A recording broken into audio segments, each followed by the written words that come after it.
Congress greater అస్త్రం Mynampally. BRS BJP పార్టీలో గుబులేనా? GHMC ఎన్నికలంటే ఓ mini assembly సంగ్రామమే. Greater Hyderabad ఎన్నికలు సెమీఫైనల్ అనే చెప్పాలి. ఇక్కడ ఒక్కో కార్పొరేట్ ఎమ్మెల్యేకు ఈక్వలే. అందుకే అన్ని పార్టీలు ప్రతిష్టాత్మకంగా తీసుకుంటాయి. మేయర్ను గెలిపించుకోవడం అంత ఆషామాషి కాదు. 150 డివిజన్లలో పోరు రసవత్తరంగా మారనుంది. ఇక ఈసారి కాంగ్రెస్, బీఆర్ఎస్, బీజేపీ, ఎంఐఎం చతుర్ముఖ పోరు తప్పేలా లేదు. ఎవరికి ఇన్ఛార్జ్ బాధ్యతలు అప్పచెప్పాలని ఇక ఆయా పార్టీలు మల్లగుల్లాలు పడుతుంటే కాంగ్రెస్ మాత్రం అతని వైపే చూస్తోంది. ఇంతకీ ఎవరా నేత? అతని సత్తా ఏంటి? Let's watch this story.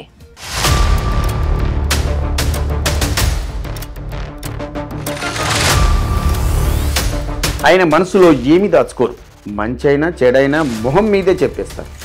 ఏ పార్టీలో ఉన్నా ఆయన తీరింతే.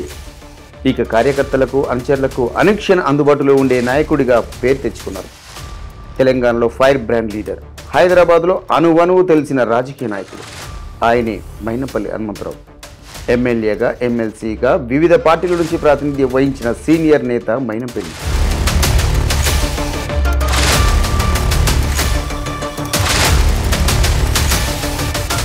గతంలో టీడీపీ, బీఆర్ఎస్లో విశేష అనుభవం ఉన్న ఈయన ప్రస్తుతం కాంగ్రెస్ పార్టీకి అస్త్రంగా మారారు. మల్కాజ్గిరి పార్లమెంట్ స్థానానికి ఇన్ఛార్జిగా ఉన్న మైనంపల్లి హనుమంతరావుకు కీలక బాధ్యతలు అప్పగించాలని చూస్తుందట కాంగ్రెస్. ఆ పనిని ఆయన మాత్రమే పూర్తి చేయగలరని పార్టీ హైకమాండ్ కూడా డిసైడ్ అయిందంట. ఇంతకీ ఏంటా బాధ్యతలు?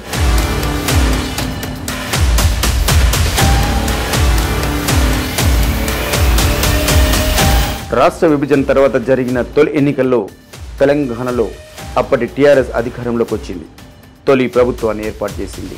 అయితే రాష్ట్ర వ్యాప్తంగా సత్తా చాటిన ఆ పార్టీకి హైదరాబాద్లో మాత్రం అంత పట్టు లేదనే విమర్శలు వచ్చేవి. అందుకే ఆ వెంటనే జరిగిన గ్రేటర్ హైదరాబాద్ ఎన్నికలపై స్పెషల్ ఫోకస్ పెట్టింది ఆ పార్టీ. జీహెచ్ఎంసీ ఎన్నికల్లో 100 సీట్లు గెలుచుకుంటామని సవాల్ విసిరి మరీ బరిలోకి దిగింది. అన్నట్టుగానే 99 సీట్లు గెలుచుకొని బల్దియా పీఠంపై జెండా పాతింది. అయితే ఇదంతా టీఆర్ఎస్కు అంత ఈజీ దక్కిన విజయమేం కాదు. దీని వెనుక ఓ సీనియర్ నాయకుడి కృషి, వ్యూహం దాగి ఉన్నాయి. ఆయనే మాజీ ఎమ్మెల్యే మైనంపల్లి హనుమంతరావు.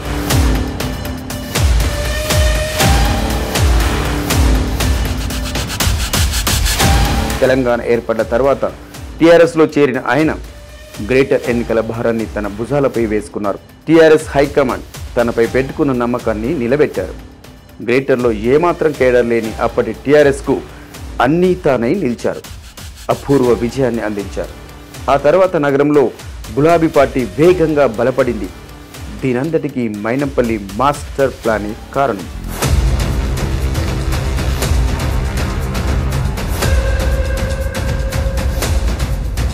మైనంపల్లి పుట్టి పెరిగింది మెదక్ జిల్లాలోనైనా హైదరాబాద్పై అపారమైన పట్టుంది. నగరంలో అణువణువు తెలుసు. రాజకీయ పార్టీలు, నాయకులు, కార్యకర్తలు జిల్లా అందరితో మంచి పరిచయాలున్నాయి. పిలిస్తే పలికే నాయకుడిగా పేరు ఎలాగూ ఉంది. ఎదుటి పార్టీలపై మాటలు తూటాలు పేల్చే ఆయన కార్యకర్తలంటే మాత్రం ప్రాణమిస్తారు. ఈ లక్షణాలన్నీ కలిసి అప్పటి టీఆర్ఎస్ విజయానికి బాటలు వేశాయి. అయితే ఆ తర్వాత జరిగిన కొన్ని పరిణామాలు ఆయన్ను కాంగ్రెస్లోకి వచ్చేలా చేశాయి. గత ఎన్నికల ముందు కాంగ్రెస్లో చేరిన ఆయన తన కొడుకును ఎమ్మెల్యేగా గెలిపించుకున్నారు. ఇప్పుడు హైదరాబాద్ పార్టీకి పెద్ద దిక్కుగా ఉన్నారు.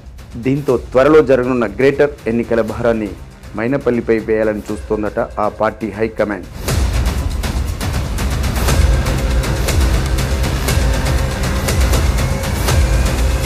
ఇందుకు సీఎం రేవంత్ కూడా ఓకే చెప్పారని తెలుస్తోంది. ప్రస్తుత పరిస్థితుల్లో కాంగ్రెస్కు మంచి విజయం అందించాలంటే మైనంపల్లితోనే సాధ్యమవుతుందనేది అధికార పార్టీలో జరుగుతున్న చర్చ. ఎందుకంటే గత 2 గ్రేటర్ ఎన్నికల్లో కాంగ్రెస్ ఏ మాత్రం ప్రభావం చూపలేదు. ఇప్పుడు రాష్ట్రంలో అధికారంలో ఉంది. ఈ సమయంలో బల్దియాపై పట్టు సాధించకపోతే భవిష్యత్తులో ముప్పు తప్పదు. అందుకే గ్రేటర్ ఎన్నికల విషయంలో ఆచితూచి అడుగులేస్తోంది కాంగ్రెస్. ఎలాగైనా ఈసారి బల్దియాపై జెండా పాతాలని చూస్తోంది. కాంగ్రెస్ ఆశలు నెరవేరాలంటే అందుకు సరైన నాయకుడు రావాలి. ఆ నాయకుడు మైనంపల్లి హనుమంతరావే అనేది ఆ పార్టీలో తేల్చేశారట. త్వరలోనే ఆయనకు గ్రేటర్ ఎన్నికల బాధ్యతలు అప్పగించనున్నారని సమాచారం. ఇప్పటికే గ్రౌండ్ ప్రిపరేషన్ మొదలు పెట్టారంట.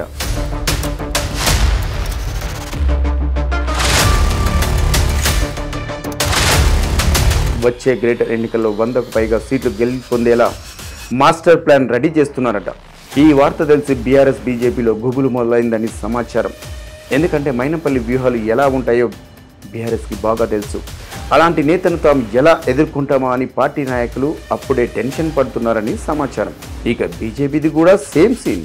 గత అసెంబ్లీ పార్లమెంట్ ఎన్నికల్లో మంచి ఫలితాలే రాబట్టిన ఆ పార్టీ హైదరాబాద్లో మాత్రం అంత ప్రభావం చూపించలేకపోయింది. ఒకప్పుడు గ్రేటర్ అంటే బీజేపీకి పెట్టని కోట. కానీ ఇప్పుడు సీన్ మారింది. ఈ నేపథ్యంలో గ్రేటర్ ఎన్నికల బాధ్యతలను కాంగ్రెస్ మైనంపల్లికి అప్పగిస్తే ఇబ్బందులు తప్పవని ఆ పార్టీ లోలోన మదనపడుతోంది. మొత్తానికి మైనంపల్లి అస్త్రంగా బల్దియాపై సత్తా చాటేందుకు సిద్ధమవుతుంది అధికార పార్టీ. ఈ వార్తతో ఆయన అనుచరులు ఫుల్ ఖుష్ అవుతున్నారు.